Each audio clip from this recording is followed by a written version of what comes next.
Muchas gracias. Bueno, gracias.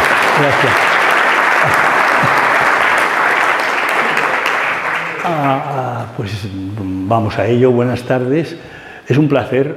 Bueno, todos sabéis que si tenéis un hobby, una afición sobre algún tema y os invitan a que podáis hablar sobre ese tema, pues eso se ha de agradecer. A mí si me permiten durante un rato poder hablar de setas, de micología, de medicina, pues como es un tema, es algo que me entusiasma, que llevo estudiando desde hace mucho tiempo, pues cuando se me da una oportunidad como esta de poder hablaros, y además hoy os puedo hablar bien de las setas, porque claro, siempre vengo a hablar mal de las setas, ojo con la faloides, con la lepiota, no, hoy vamos a hablar bien de las setas. Las setas tienen un potencial que se está descubriendo. En realidad se conoce desde hace miles de años. Lo que ocurre es que ha quedado siempre de alguna manera relegado. Se pensaba, vamos a ver, esto de las setas medicinales, pues la fitoterapia, bueno, no es exactamente así, fitoterapia, pero no se ha empezado a tomar en serio por parte de la Sociedad Científica Internacional hasta el siglo XX. Pero ya en el siglo XX las cosas han ido cambiando y así ahora os puedo decir que en este momento no hablamos de curanderismo, ni de charlatanería, sino de medicina basada en la evidencia, ensayos clínicos en fase 1, 2 y 3, tratamientos en humanos, en oncología. Hoy en día las setas medicinales están ocupando el lugar que merecían ocupar desde tiempo. Y sin más dilación, propiedades medicinales de las setas. Vamos a ver. Empezamos diciendo que, curiosamente, los animales, los humanos somos animales, y los hongos o setas compartimos un primitivo antecesor común que hace 1.200 o 1.300 millones de años se separó de las plantas. Por lo tanto, tenemos más cerca evolutivamente, estamos más emparentados los seres humanos con las setas que no con las plantas. Esto quizás sea casual o no, pero hace o explica de alguna manera que las relaciones entre los hongos y los seres humanos sean múltiples, como veréis enseguida. De hecho, este individuo de Neandertal o Cro-Magnon y esta seta tienen un antecesor común. Un antecesor común, si vamos 1.200 millones de años atrás, y por lo tanto estamos mucho más emparentados con las setas que no con las plantas.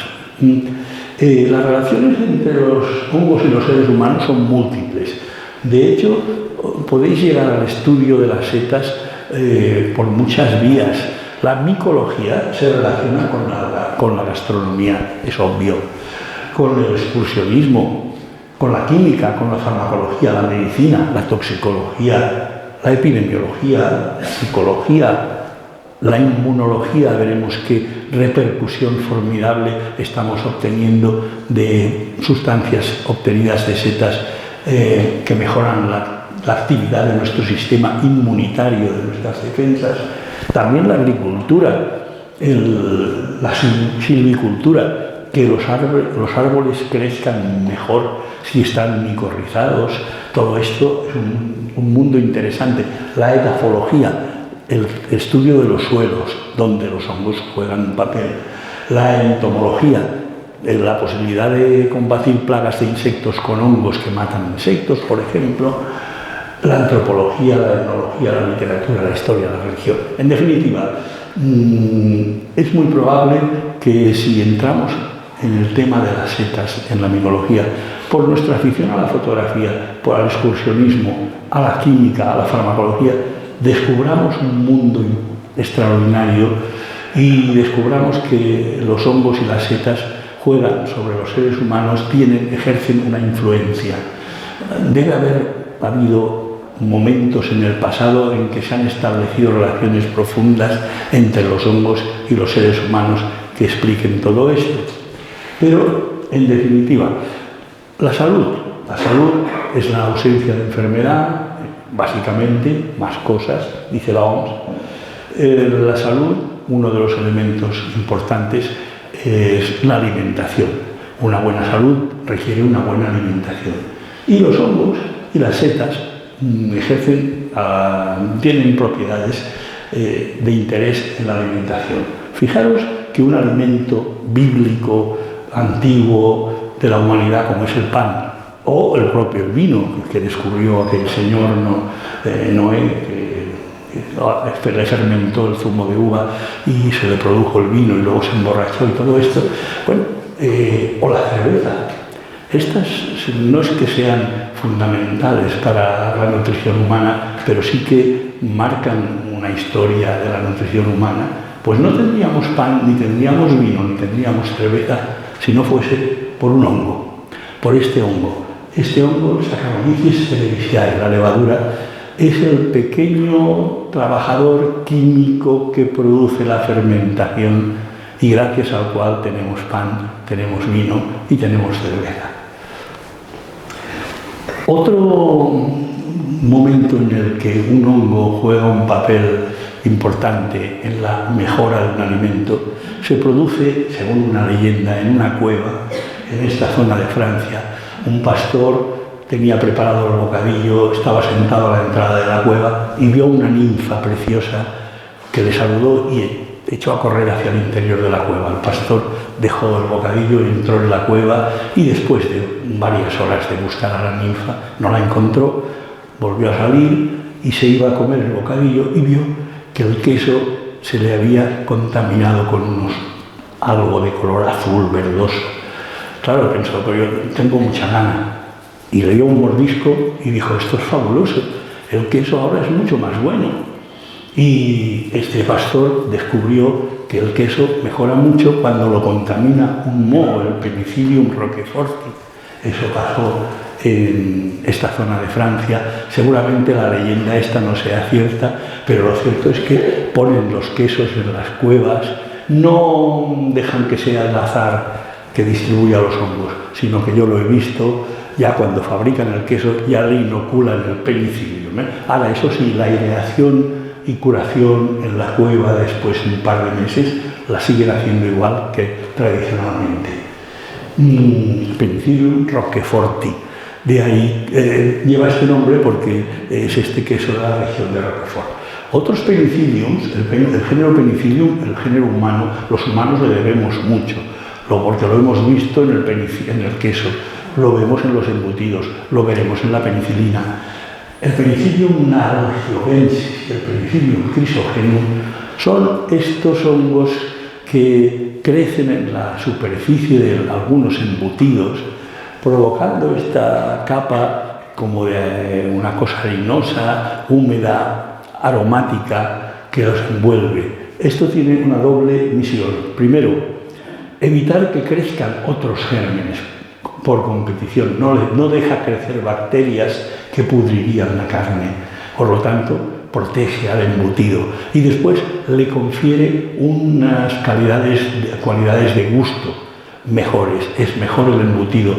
Por lo tanto, si veis embutido que está todo blanco por fuera, eso es un penicillium y eso no es malo, es más, incluso si hace falta podríamos usarlo para evitar la infección de una herida, por ejemplo. Por supuesto, las setas alimentan y en épocas de hambrunas, en épocas de guerras, en épocas de penurias, la humanidad a veces ha tenido el soporte, el apoyo de la naturaleza y ha podido comer setas. Las setas como alimentos tenéis ahí un boletus aereus, el níscalo, la negrilla, el rebozuelo, son setas comestibles. Hace miles de años que comemos setas. Pero en medicina, ya vamos a entrar ahora en medicina. Los hongos en medicina no es un tema nuevo. Todos conocéis que en oncología hay un fármaco que se llama Paclitaxel o Taxol, que lo produce el hongo, que hay un antibiótico, uno y muchos, que los producen hongos, la penicilina, por ejemplo, que un inmunosupresor que supuso un cambio radical en los trasplantes en humanos La ciclosporina lo produce un hongo. Veamos, por ejemplo, en este hospital de Londres, el Mayo Hospital, en el sótano, en un laboratorio, el 28 de septiembre de 1928, este señor, Alexander Fleming, descubrió que un moho impedía el crecimiento de los cultivos de bacterias como el estafilococo. De ahí vino el descubrimiento de la penicilina. En este hongo, el Tolypocladium inflatum, que hoy en día sabemos que no es tal hongo porque no existe, sino que es una fase asexual del Cordyceps subsessilis, a partir de una recolecta de unas tierras de Noruega que hizo en 1969 Hans Peter Frey, se descubrió la ciclosporina. La ciclosporina ha sido fundamental para el avance de los trasplantes de órganos, de riñón, de hígado. Hay un antes y un después de la ciclosporina. A partir de la ciclosporina vino es mucho mejor para el trasplante porque es un muy buen inmunosupresor. También, lo que os he dicho antes, en la corteza del tejo de California, del tejo de Occidente o Taxus brevifolia, crece un hongo endofítico que produce una sustancia, el taxol, que es un quimioterápico utilizado en oncología humana, en cáncer mamario y en otros cánceres. Pero dejemos los hongos y vayamos a las setas. Ya los aparatos reproductores de los hongos, las setas, también son medicinales. De hecho, imaginemos este médico, el chamán, el sabio, que llegaba a la casa, a la cueva o a la cabaña donde había un enfermo, llegaba con sus potingues y sus utensilios, utilizaba setas. Sabemos que las utilizaba. Hoy en día hemos recogido mucho conocimiento y podemos hablar de alguna manera, entre comillas, de la historia del uso de los hongos medicinales. Tenemos pruebas de que en el Neolítico los seres humanos conocían hongos medicinales. En la antigua Grecia y Roma veremos que también en la farmacopea, en la medicina tradicional asiática también, y luego veremos cómo los incorpora la medicina moderna. Empecemos por el periodo neolítico. ¿Cómo sabemos que en el Neolítico se conocían los hongos medicinales? Porque tuvimos la suerte de tener un testimonio de hace 5.100, 5.200 años que llevaba hongos medicinales. La historia empieza cuando este matrimonio alemán, Helmut y Erika Berger, el 19 de septiembre de 1991, salieron de excursión por las montañas entre Suiza e Italia y en un glaciar, en una grieta, vieron algo, se acercaron y vieron lo que podía ser un excursionista que había quedado muerto allí, atrapado en el hielo. Fueron a una población cercana de Austria y a la policía dieron parte. Total, vino el descubrimiento de una momia de un hombre preservado allí por el hielo durante más de 5.000 años. Resultó luego que por observaciones geodésicas, por mediciones precisas, el punto de hallazgo estaba dentro de Italia, 90 metros dentro de Italia. Por eso el destino final de la momia fue un museo de Bolzano, en el norte de Italia.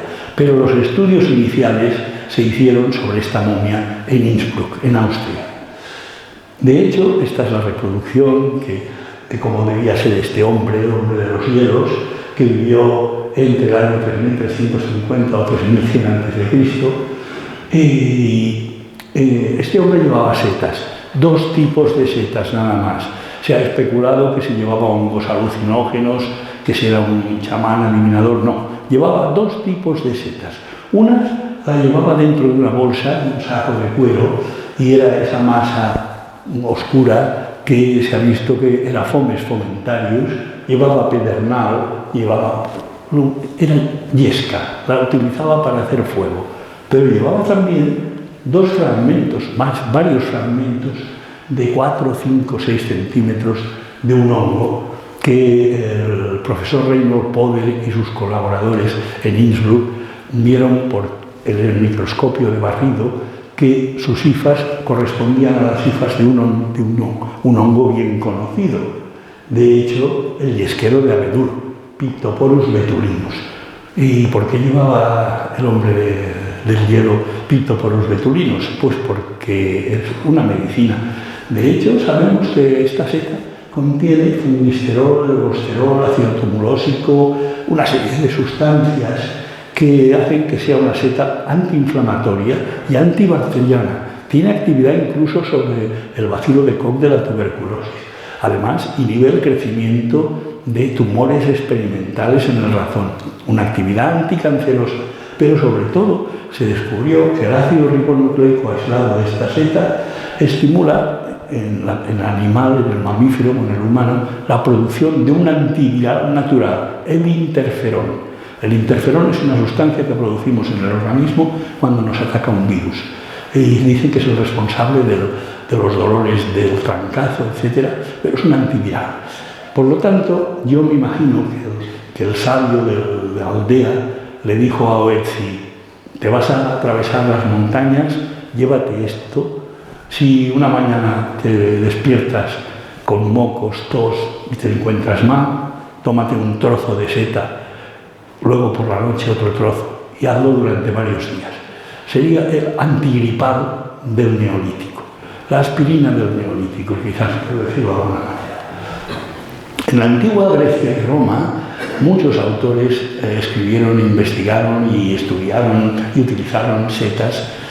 De hecho, destacan sobre todo Hipócrates, Dioscórides y Plinio el Viejo.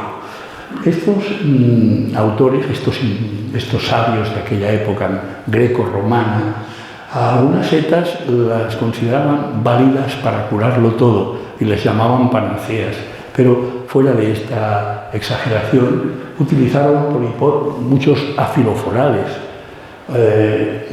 cuescos de lobo, suillus, auricularia, que es una seta que protege de la enfermedad coronaria, y las trufas. Todo esto configuraba una micofarmacopea grecorromana. Pero pues quizás queda corto si comparamos con la importancia y el volumen y el interés de la medicina tradicional asiática, sobre todo en China, Corea, Japón y Siberia. Y gracias a que hubo una época en China de florecimiento cultural extraordinaria, una época que compararíamos al Renacimiento de Occidente, la época de la dinastía Han, desde el año 206 hasta el 220. En esta época China llevó la delantera a Occidente en el conocimiento, en el estudio, en la ciencia, en la matemática, en muchas cosas. Y posiblemente gracias a que en China descubrieron, el señor Cai Lun descubrió el papel. El tener papel supuso algo muy importante. Permitió dejar escritos, escribir, dejar constancia, hacer libros. Y en eso China llevó una ventaja a Occidente durante un tiempo. En esa época tan brillante surgieron personas como Sima Qian, o el considerado el mejor historiador de siempre, de toda la vida de China, que estudió China desde los años 2000, 3000 antes de Cristo y escribió tratados de historia. Y este interesante caballero, Zhang He, este señor descubrió un telescopio, un primitivo telescopio no newtoniano, no reflector, claro, pero también descubrió el sismógrafo. ¿Y de qué servía en aquel tiempo que pudiésemos detectar que se había producido un terremoto? Pues el emperador vio que, le decía, mira, al norte se ha producido un terremoto y parece que es fuerte, envía gente con alimentos y ayuda porque lo estarán necesitando. Pues el inventor del sismógrafo. Y como inventó un telescopio, un cráter de la Luna hoy en día lleva su nombre, lleva el nombre de Zhang He. Pues en esta época gobernó un emperador famoso, Wu de Wuhan. Este señor decidió reunir sabios de todo el mundo. Hizo venir sabios de todas partes y los reunió y dijo: me vais a escribir la enciclopedia del conocimiento de la humanidad. Y escribieron muchos libros y entre otros libros escribieron el Shen No Ben Cao Xin, materia médica del sacerdote granjero. En este tratado se mencionan muchas cosas, pero sobre todo, curiosamente, diversas setas medicinales. En este libro se habla del chana, el Inonotus Spiritus, para el tratamiento o para mejorar la condición del enfermo de cáncer, del Yunzi, el Trameter bisicolor, que seta pavo real, de la seta de castaño o la grífola frondosa Burrong en chino o Maitake en japonés, o del Lentinus edodes o Lentinula edodes, Xianggu en China y Shiitake en Japón. Hoy en día se ha impuesto el nombre japonés y todo el mundo lo conoce como Shiitake. Pero sobre todo habla de esta seta, la pipa, la Ganoderma lucidum, el reishi o linzi. En un mercado rural del centro de China, una sobrina mía compró reishi, pipa, y dentro de la bolsa venía un folleto, Este folleto, aquí alguien sabe chino mandarín para que lo podamos traducir.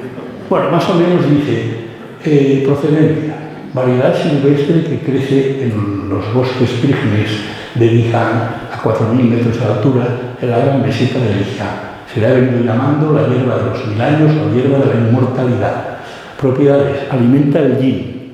Esta propiedad no he sabido realmente qué significa, pero luego dice que combate la anemia, es bueno para la hidratación, es bueno para el insomnio, es bueno para el riñón, y acaba diciendo que está especialmente indicado para elevar el estado de ánimo de los enfermos graves, de los enfermos terminales. Posología de 10 a 15 gramos con carne o en sopa. Pues bien, todo esto no era una fantasmada, es realmente que esta seta tiene muchas propiedades medicinales y la consideramos el paradigma de seta medicinal. Llega la medicina moderna.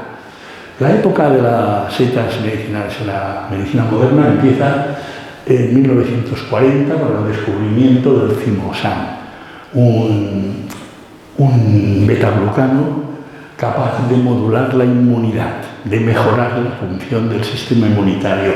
Poco después, en los años 50, se descubrieron sustancias anticancerosas en Boletus edulis y en el fármaco, en el hongo, Calvatio, la Germania gigante. La calvacina en los años 60 fue uno de los xenobióticos más citados en publicaciones de medicina. ¿Qué sustancias tienen las setas que les den propiedades medicinales? Pues tienen polisacáridos, que son los responsables de la inmunomodulación. Quiero ver cómo vamos de tiempo. Vale. Sustancias con acción de fibra. Las setas tienen fibra, como las legumbres, como la piel de la fruta, y la acción fibra es muy buena. Por lo que mucha gente no sabe que cuando come setas está también comiendo fibra. Terpenoides, que están en investigación, oligoelementos, los elementos traza, como el selenio. El selenio es antitumoral, tiene varias acciones probadas como antitumoral. Y luego, como antiagregante y procoagulante, las lectinas. Os he dicho antes que la auricularia, la oreja de Judas, previene la enfermedad coronaria, porque se comporta como una aspirina, como un antiagregante plaquetar. En los países donde consumen moer, o sea, auricularia, tienen menos enfermedad coronaria y menos enfermedad de pequeña arteria cerebral, porque están haciendo profilaxis con un antiagregante plaquetar. Es como si se tomasen un amilo de 100 miligramos cada día. Estas sustancias hacen que las setas sean inmunomoduladoras, quiere decir, mejoran, regulan, potencian el sistema inmunitario. También previenen y curan cánceres, bajan el colesterol, ya lo veréis, después os explicaré el mecanismo, gracias a la fibra, de manera que todo alimento rico en fibra baja el colesterol. El colesterol endógeno, el que producimos nosotros, no el que viene con la alimentación, que es el único que consigue bajar el danacol, por cierto, porque el danacol no baja el colesterol endógeno. ¿Regulan la presión arterial? Sí. Son antitrombóticas, antidiabéticas, previenen enfermedades neurodegenerativas, y también pueden ser útiles en la depresión y en la migraña. Pero esto lo he puesto en rojo porque las setas que tienen estas propiedades están prohibidas por la ley. Luego lo veremos. La inmunomodulación es quizás uno de los aspectos más bonitos e interesantes de la actividad de las setas medicinales y sus principios activos. Consiste en una serie de actividades sobre el sistema inmunitario, pues aumentan la cifra de linfocitos, la proporción de los linfocitos natural killers, hacen de las setas eficaces potenciadores de las defensas. La inmunomodulación se está utilizando ya como enfoque terapéutico coadyuvante en el tratamiento del cáncer. En algunos países, ahora lo veremos. Este sería un esquema de cómo actúan los glucanos, alfa, beta glucanos y proteoglucanos, se unen a un receptor específico de glucanos, SGR, en los linfocitos que maduran y en los macrófagos tisulares. Y por una serie de mecanismos, producción de inmunoglobulinas, aumento del número de células inmunocompetentes, acabamos consiguiendo destruir células cancerosas e inhibir el crecimiento tumoral, con glucanos derivados de setas. Esto supone un nuevo enfoque, un nuevo paradigma del tratamiento del cáncer. Empezamos con el cirujano, miraba de cortar por lo sano, pero luego llegó la radioterapia. Cuando yo era pequeño en el nodo apareció una noticia, la bomba de cobalto. Con la bomba de cobalto vamos a curar cánceres irradiando. Luego vino la quimioterapia.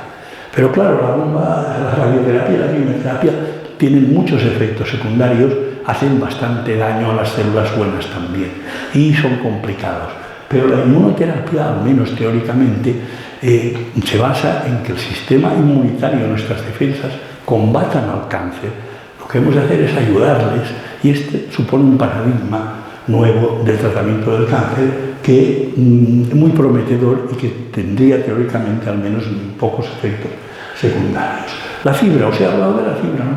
Vamos a aprovechar, del 10 al 50% del peso en seco de las setas son sustancias de fibra que son metabolizadas por la flora intestinal, por la microbiota intestinal y que producen ácidos grasos de cadena corta, el propionin, propionato, butirato, acetato. Estos ácidos grasos son antiproliferativos, combaten la proliferación excesiva de las células, por lo tanto nos previenen cánceres de colon y recto, pero es que además inhiben específicamente una enzima, la beta-hidroxiglutaril coenzima A reductasa, que es un paso fundamental para la síntesis propia endógena de colesterol.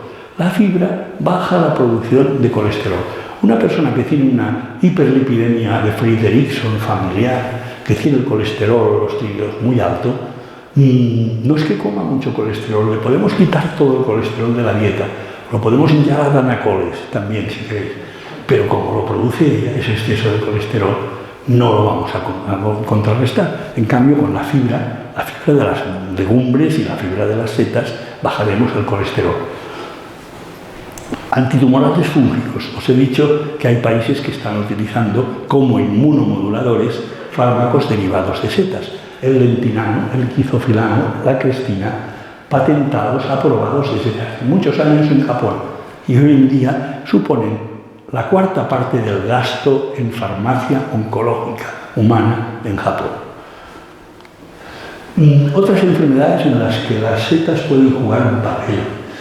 Las enfermedades neurodegenerativas, la enfermedad de Alzheimer, terreno nuevo en el que hay todavía únicamente experiencia en animales, pero tenemos un pequeño ensayo que os enseñaré ahora en manos prometedoras, lo veremos.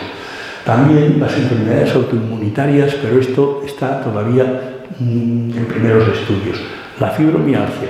He encontrado un estudio, una tesis de un estudio de un grupo reducido de mujeres con fibromialgia que parecía que mejoraban con la ganodermalucina. Y si superamos el estado legal de prohibición de algunas setas, en psiquiatría pueden jugar un papel para el tratamiento de la depresión mayor resistente a otros fármacos, de la esquizofrenia, de las adicciones y también para ofrecer bienestar en cuidados paliativos a los enfermos terminales. Las setas y las enfermedades neurodegenerativas. Se ha visto que algunas setas, entre ellas la seta de cardo, aumentan la cantidad de proteínas en la superficie de las células protectoras de la neurodegeneración, concretamente la proteína PIN1, y también que producen nuevas neuronas y aumentan las interconexiones entre ellas. Eso quiere decir que estas setas puede que nos ayuden a combatir, a evitar la neurodegeneración o incluso a contrarrestarla. De hecho, existe una cosa que no es Alzheimer, que no es demencia, pero que aparece con la edad en muchas personas, que es el deterioro cognitivo leve, de MCI, Mild Cognitive Impairment. ¿Qué es esto? El deterioro cognitivo leve es algo que no es tan grave como una demencia, pero existe evidencia de que puede ser un paso previo a la llegada de la demencia. Las personas que lo tienen, en general, pueden cuidar de sí mismas y realizar sus tareas sin obstáculos, pero ya pueden tener dificultades para tareas complejas o para comprender determinada información. Pues bien, más del 6% de las personas a los 60 años tienen un deterioro cognitivo leve, y esta cifra aumenta al 37% en personas de más de 85 años. Por lo tanto, es algo que afecta y afectará a muchas personas.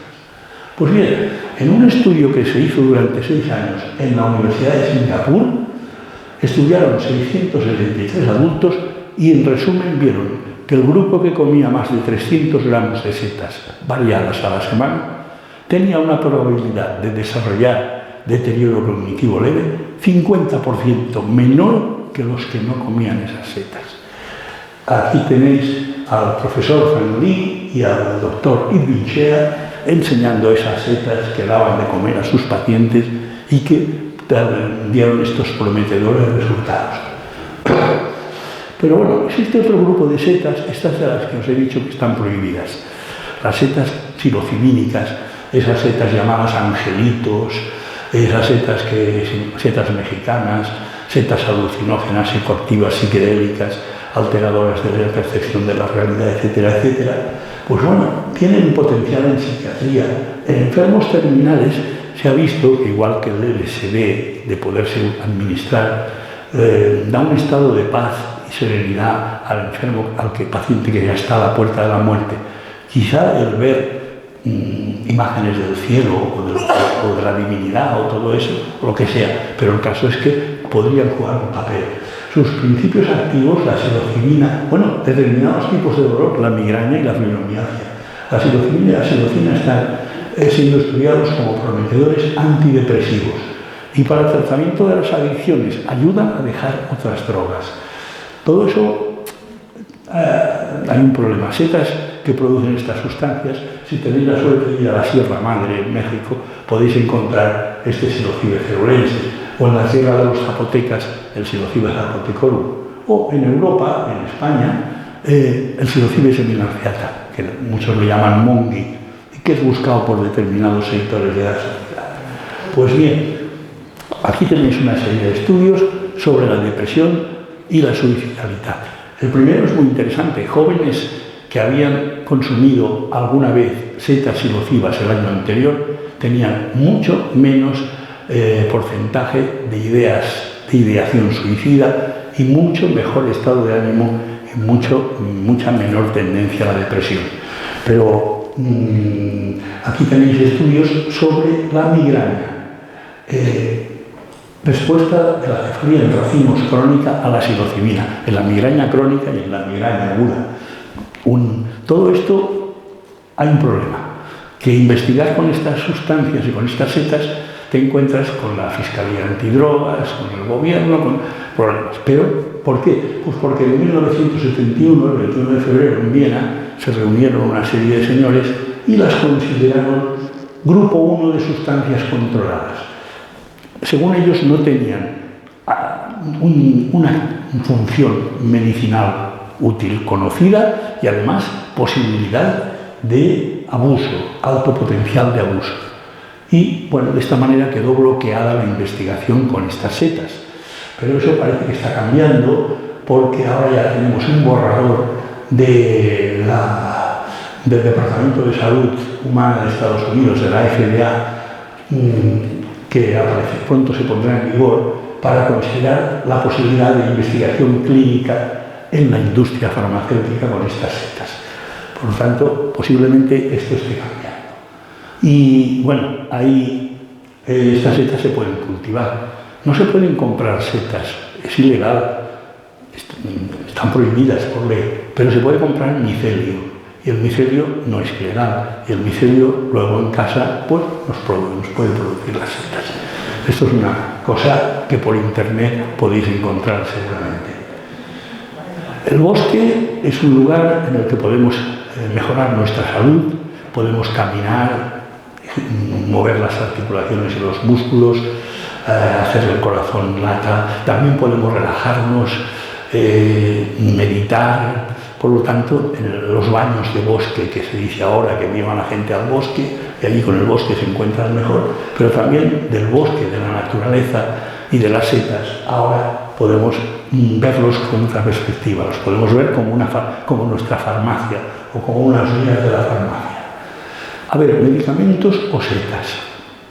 Nos gustaría tener en nuestro entorno este frasquito de lentinano liofilizado de 1 miligramo que se fabrica en el norte de Japón y que se utiliza en hospitales para la inmunomodulación en el tratamiento del cáncer. Pero me creo que aún en España todavía no está en uso este tipo de medicación. Pero podemos mejorar nuestra salud comiendo setas medicinales. Hay muchas setas a la venta en el mercado que tienen propiedades medicinales. De hecho, todas estas tienen glucanos inmunomoduladores, como mínimo, y tienen mucha fibra. La grífola frondosa, la seta de castaño, el shiitake, la seta ostra y la seta de chopo. Podemos comerlas habitualmente en pequeñas cantidades. Ahora os diré que eso es bueno. Existen los productos de parafarmacia, con el chaga, el maitake, el sol, san agarrica, agaricus del sol, agaricus lati, el cordyceps y del reishi.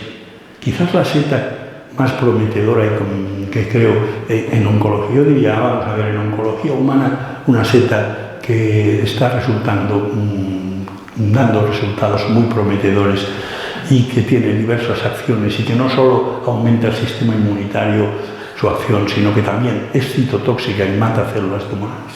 Sería el reishi. El reishi, hay una empresa en España que vende reishi en polvo que, por lo que tengo yo entendido, es de bastante calidad. Y después una empresa británica, Seven Hills Foods, que vende polvos de muchas setas medicinales. Bueno, yo diría que si alguien tiene el típico familiar que le han diagnosticado un cáncer y quiere ofrecerle algo más, le regale un tarro de reishi en polvo y le diga que cada día se tome 1 o 2 cucharitas de 5 gramos de polvo con zumo de naranja por la mañana. Y no he hecho ningún ensayo clínico, pero en experiencias de amigos míos y conocidos y tal, esto ha dado buen resultado en algunos cánceres. Por lo tanto, vale la pena tenerlo en cuenta. En definitiva, ya veis que por la fibra, que disminuye el colesterol, porque mejoran la función del sistema inmunitario, y por una serie de motivos, el comer setas es una cosa que deberíamos hacer de manera cotidiana, pero en pequeñas cantidades. El comer setas en pequeñas cantidades, pero de forma cotidiana, puede mejorar nuestra salud. Y ahora quiero aprovechar para rendir un pequeño homenaje a Paco de Diego Calonge. Algunos de vosotros lo habréis conocido.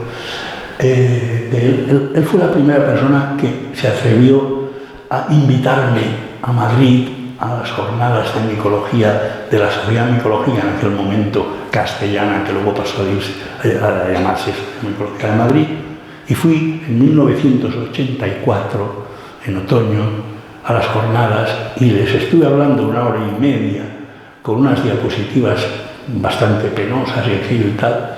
Y a pesar de todo, a pesar del rollo patacero que les debí dar en 1 hora y media y todo aquello, me invitó luego varias veces en los años siguientes.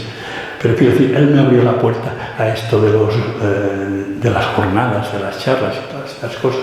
De alguna manera fue el primero que tuvo confianza en mí como divulgador del tema de la toxicología de las setas.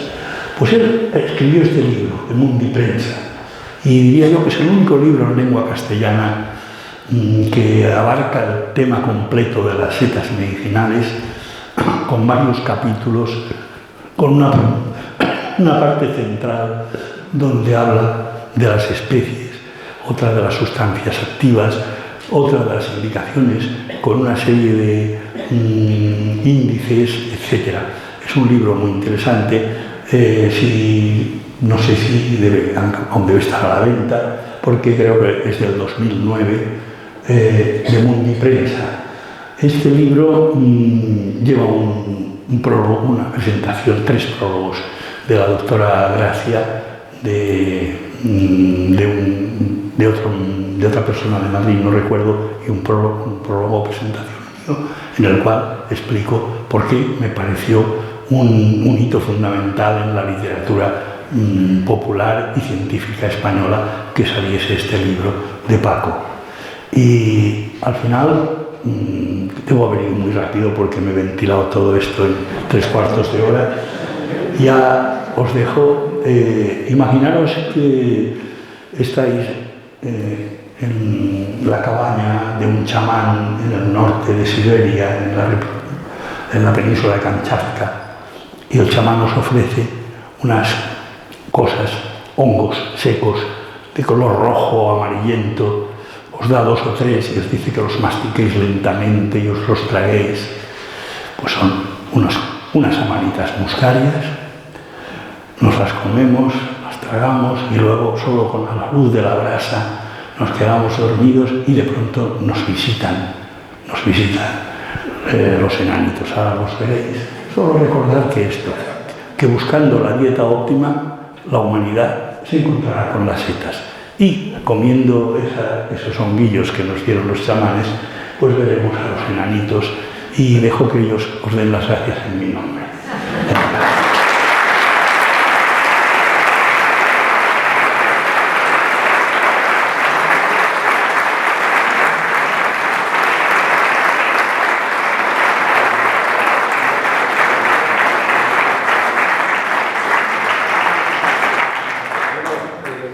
Muchas gracias por esta charla tan amena y tan esperanzadora sobre el mundo de la Sí.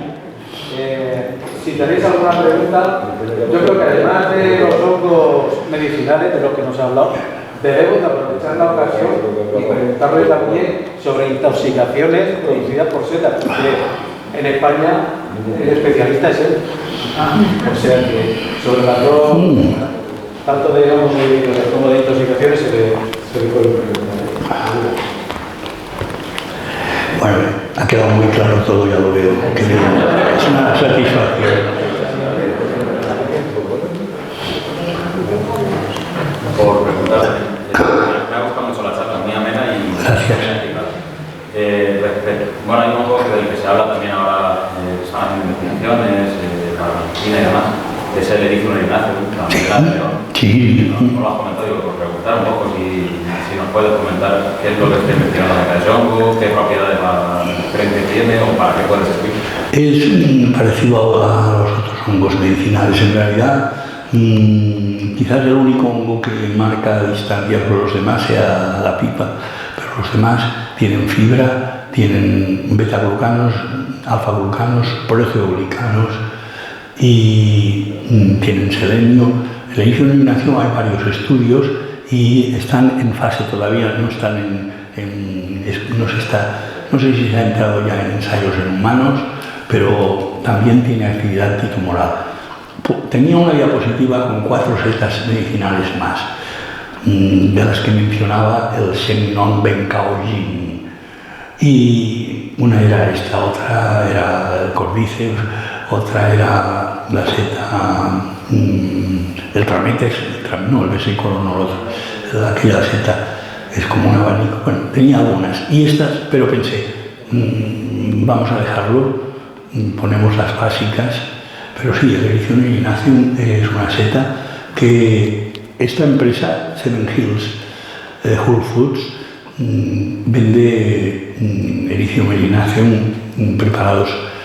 Siempre, claro, la parafarmacia no puede decir que cura nada, porque las autoridades sanitarias esto no lo permiten, pero puede decir que es beneficioso para la salud, que nos ayuda a combatir la edad porque combate los radicales libres, y esta quizás sería una de las propiedades que tendría concretamente el Erythronium erinaceum. Por lo tanto, si buscáis, creo que en el libro de Paco está explicado esta seta con lo que se sabía hasta hace, ¿cómo pasa el tiempo? El 2009, 14 años han pasado ya que escribo el libro. Bueno, pero aún sigue siendo un libro muy interesante. Y yo además me sentía obligado a hacer un pequeño homenaje, porque hablando de setas medicinales, yo creo que es obligado mencionar a la persona que escribió el primer libro completo y bueno en nuestra lengua sobre estas setas, que es Paco de Diego Calonge. Entre las setas que nos recomiendas que debemos comer a la semana, las que, digamos, tú consumes de forma habitual y podemos tener durante todo el año, o que nos recomiendas por habitualmente en nuestra dieta, ya porque las vamos a tener durante todo el año, porque podemos acceder de ellas en el mercado, sí. ¿Cuáles son las que te consideras más básicas que debemos consumir? Yo normalmente siempre procuro comprar shiitake, seta ostra y champiñón. Que el champiñón, a ver, no suele aparecer por aquí, pero tiene fibra y también tiene glucanos y tal, y bueno, porque me parece que complementan. Pero si podéis conseguir seta de chopo, el Agrocivia egerita, también sería interesante. Pero para tener todo el año de cultivo, el shiitake y la seta ostra, podemos hacer una pequeña tapa o un acompañamiento, hoy para la carne, mañana para el pescado, algún día en la sopa, y los 3 días a la semana comer estas setas. Quizás la más interesante sea el shiitake, pero la seta ostra también, porque es una seta que como se domina hoy en día el cultivo y logramos precios muy buenos, es una seta, el shiitake también. Lo que pasa es que venden a veces shiitake que te dicen que es ecológico, entonces yo pienso, no sé exactamente qué criterios se han establecido para poder decir que lo es, y entonces suelen ser más feos y arrugados y más caros. Pero bueno, el shiitake de cultivo, hoy en día el shiitake de cultivo también es una seta. Otra cosa, el shiitake que viene seco, envasado al vacío y que venden en mercados de Oriente, de Japón o de Corea o así, y si algún día lo podéis conseguir, tiene un gusto diferente del shiitake que se cultiva aquí en España, y no sé por qué es. Pero estudios químicos, analíticos y estudios en ensayos y demás han demostrado que puede que tenga un gusto más peculiar, pero su actividad es la misma. El shiitake de cultivo de aquí es tan bueno como seta medicinal como el que viene de Corea o de Japón o de China.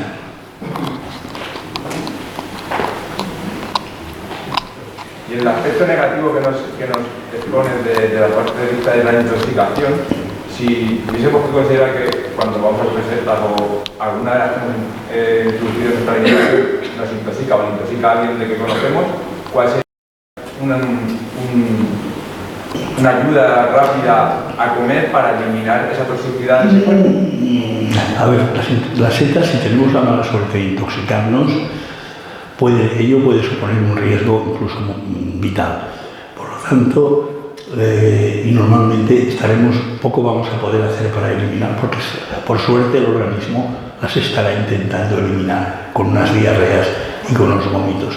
El problema es que las setas más malas entre comillas, porque ellas no tienen ninguna intencionalidad, las setas peores, las más tóxicas, la Amanita phalloides, la Biotabrona encarnada, tienen unas toxinas que cuando aparecen los primeros síntomas, pueden haber pasado 12 o 14 horas desde que las comimos. se han absorbido muchas toxinas y han llegado al hígado y han hecho daño, y es posible que haya que actuar rápidamente. Entonces la norma es, si después de comer setas nos ponemos malos y sospechamos que eran tóxicas, hay que pedir ayuda médica, hay que llamar al médico y hay que ir al hospital comarcal, si el médico lo cree oportuno. Vamos al hospital comarcal, no hay que ir al hospital de tercer nivel, porque es que si te han de trasplantar el hígado, esto ya veremos, de entrada no hemos de plantearlos. El hospital comarcal pueden hacer un tratamiento básico, nos pueden poner muchos líquidos, forzar la orina, que elimina muchas toxinas. Yo recomiendo poner una sonda nasogástrica en aspiración continua y administrar cada 3 horas una dosis de carbón activado con un sulfato de magnesio. Y con todo esto, normalmente, si se hace pronto, se curará. La curación será la norma. Si al segundo o tercer día, siguiendo unos parámetros bien establecidos de criterio pronóstico, se ve que la cosa va mal, entonces es cuando se llama al hospital de tercer nivel, al hospital de Madrid o de Valladolid o de Barcelona o de Sevilla, donde pueden hacer un trasplante hepático. Pero la norma es, si después de comer setas me pongo malo y creo que me he intoxicado, pues reposo, tranquilidad, si es posible hidratarse con Aquaral o lo que sea, o con Aquarius, quiero decir, y llamar al médico. Y probablemente si tenemos cerca un servicio de urgencias, ir al servicio de urgencias. Que si luego después de estar 10 horas allí en urgencias nos devuelven a casa porque no había pasado nada, pues que habremos perdido 10 horas. Pero si por no ir a urgencias y perder allí 10 horas perdemos la vida, habremos perdido algo mucho más valioso.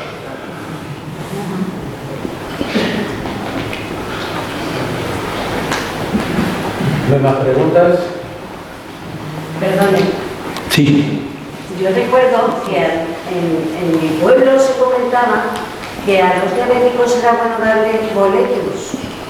¿Tendrá alguna relación? Ya he dicho, las setas son antidiabéticas. ¿Son antidiabéticas? Los boletus pueden bajar un poco, pero desde luego un diabético insulino dependiente es poco probable que pueda dejar la insulina a base de setas. Pero se ha comprobado en humanos y en animales que setas como el Coprinus comatus pues te bajan la glucosa. También se sabe que otras no son setas, pero esos frutos japoneses que dan en los postres o chinos, los lichis, también bajan la glucosa y pueden bajarla mucho, y no recomiendan darlos a niños porque pueden dar una hipoglucemia. Pero bueno, un diabético puede notar que si come setas, boletus o coprinus, pues quizás no note nada, pero su organismo tendrá más etapas de glucemia controlada, y eso a la larga es bueno para sus arterias, para su retina, para su riñón, para su salud y para su longevidad. O sea que sí, pero no es el tratamiento de la diabetes, la seta.